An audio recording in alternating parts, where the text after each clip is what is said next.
আমি আমার নিজের সন্তানদের ব্যাপারে আমার ফ্যামিলি সবাইকে বলেছি, আমার সন্তানরা প্রয়োজনে মূর্খ হবে, তারপরও নবীর দুশমন হবে না। আমার আওলাদ যারা, তাদের ব্যাপারে বলছি, আমার সন্তানরা প্রয়োজনে মূর্খ হবে, তারপরে নবীর দুশমন হবে না।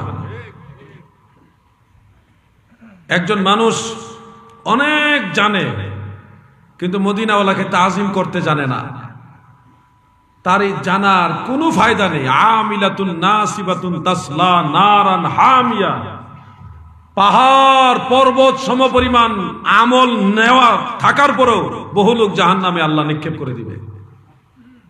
আর নবীজির সাথে বেয়াদবি যারা করে তাদের তো কিছুই নাই, কি আছে তাদের? আল্লাহ রসুলের সাথে যারা বেয়াদবি করে। একজন লোক নবী করিম সাল্লাল্লাহু আলাইহি ওয়াসাল্লাম গনিমতের মাল বিতরণ করছিলেন, সে বলছিল ইত্তাকিল্লাহ, আল্লাহকে ভয় করুন, আপনি ঠিক মতো বন্টন করুন। আমার নবীজিকে বলতেছে আল্লাহকে ভয় করে। রাসূল করিম সাল্লাল্লাহু আলাইহি ওয়াসাল্লাম জালালি হয়ে বললেন, আমি যদি আল্লাহকে ভয় না করি, আমি যদি ইনসাফকারী না হয়, এই জমিনে আর কে আছে ইনসাফকারী?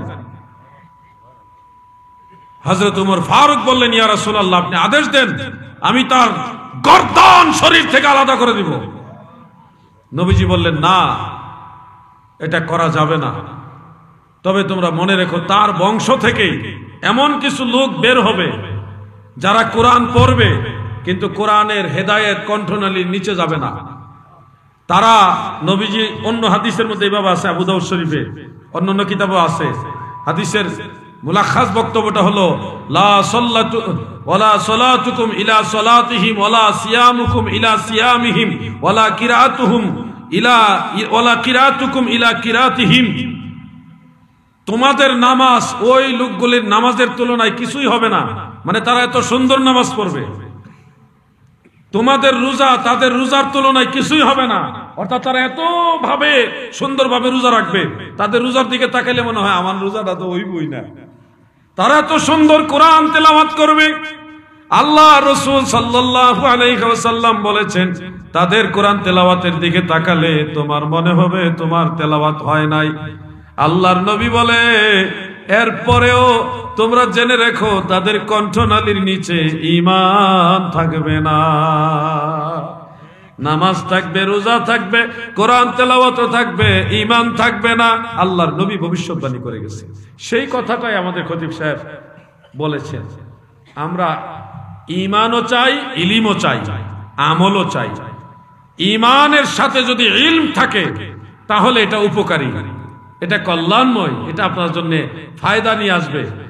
যদি ঈমানের ক্ষেত্রে কোনো ধরনের ঝামেলা হয় তাহলে আপনার এই ইলমে আপনাকে নাজাত দিবে না। আমল তো আপনার সমস্যা সমাধানই করতে পারবে না, কারণ এক না থাকলে শূন্যের যেমন দাম নাই, ঈমান না থাকলে আমলেরও কোনো দাম নাই। এই জন্য খতিব সাহেব যথার্থই বলেছেন, হ্যাঁ, আমাদের সুন্নি মাদ্রাসায় লেখাপড়া অবশ্যই ভালো হয়, সব মাদ্রাসা এক না।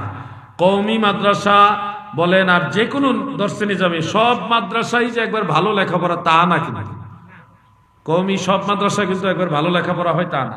কিছু ভালো কিছু মন্দ সব জায়গায় আছে। আমাদের সুন্নি অঙ্গনও ভালো মাদ্রাসা আছে, কিছু দুর্বল মাদ্রাসাও আছে, সব জায়গায় এরকম। এই জন্যে আমাদের সুন্নি মাদ্রাসা তো লেখাপড়া হয়, কিন্তু এটা আমানতদারির সাথে হয়। আলহামদুলিল্লাহ, যারা আলেম হয় তারা বুঝে শুনে নবী পাকের শান মান ইজ্জত বুঝে আলেম হয়। অবশ্যই উনি সঠিক বলেছেন। এখন সত্য কথা বললে কেউ যদি বেজার হয়, সে যদি আপনার পিছন থেকে দূরে সরে যায়, এটা তার বদনসিব, তার কপালে এটা নাই। এটার জন্য আক্ষেপ করারও প্রয়োজন নাই। আপনি শুধু এটুকু বলতে পারেন, আল্লাহ তার কপালে হেদায়েত থাকলে তাকে ফিরাই নিয়ে আসেন, দোয়া করতে পারেন। এছাড়া ওনার জন্য আর আক্ষেপ করার কোনো প্রয়োজন নাই। হযরত আলী রাদিয়াল্লাহু আনহুর মানে নাই। শেরে খোদা হযরত আলী রাসূলুল্লাহ সাল্লাল্লাহু আলাইহি সাল্লামের জামাতা, ইসলামের চতুর্থ খলিফা, আহলে বাইত রাসূলের সদস্য, সেই হযরত আলী রাদিয়াল্লাহু আনহুকে 12,000 মানুষ মানে নাই। তারা শেরে খোদা মাওলা আলীকে বাদ দিয়ে আলাদা দল বানাইছে। এতে মাওলা আলীর কি হয়েছে? আপনার কি হবে? আপনি তো সেই আহলে বাইত রাসূলের পরবর্তী উত্তরাধিকার, তিনাদের খাদেম। অতএব আপনার পিছন থেকে দুই একজন চলে যাবে, এটা তো আগের থেকে চলে গেছে। এরকম সমস্যা আগে থেকে ছিল, মনক্ষুণ্ণ হওয়ার কারণ নাই। মনে করবেন যে একটা ঝামেলা দূরে সরে গেছে। আর যদি আল্লাহ কবুল করে ফিরাই আনে, তাহলে আমাদের দোয়া রইল আল্লাহ তাকে কবুল করুক। দুনিয়াতে প্রথম মানুষ হযরত আদম, আর সৃষ্টি জগতে প্রথম মানুষ মুহাম্মাদুর রাসূলুল্লাহ সাল্লাল্লাহু আলাইহি সাল্লাম। হযরতে আদম হলো আবুল বাশার, সব মানুষের বাবা। হযরতে ইব্রাহিম হলো আবুল আম্বিয়া, সব নবীদের বাবা। হযরতে মুহাম্মদ মুস্তাফা হলেন আবুল আরওয়াহ, সমস্ত রূহুর বাবা। সুবহানাল্লাহ বলেন। আমার নবী হলো সমস্ত সৃষ্টির মূল। আমার নবীর উসিলা আল্লাহ গোটা সংসার সাজাইছে। এই জন্য মুহাদ্দিসিনে কেরাম বলেছে যে লাউলাকা মা খালাকতুল আফলাক, আপনাকে না বানাইলে কিছুই বানাইতাম না। মানাহু সহিহ, এটার অর্থ সঠিক। আমাদের কুমিল্লার একজন আশিক রাসূল বলতেন, তোমার জন্যই বানায়াছে আমার আল্লাহ এই সারাটা দুনিয়া গো নবী। নবী তুমি ইমামুল আম্বিয়া, নবী তুমি ইমামুল আম্বিয়া। কিছু লোক আছে যেখানে নবীজির শান মানাছে, এটারে কেমনে জাল হাদিস বানানো যায় এটাই তাদের চিন্তা ফিকির থাকে। মানে নবীজির প্রশংসা থাকবে, এটাকে তারা যেভাবে জাল হাদিস বানাবে।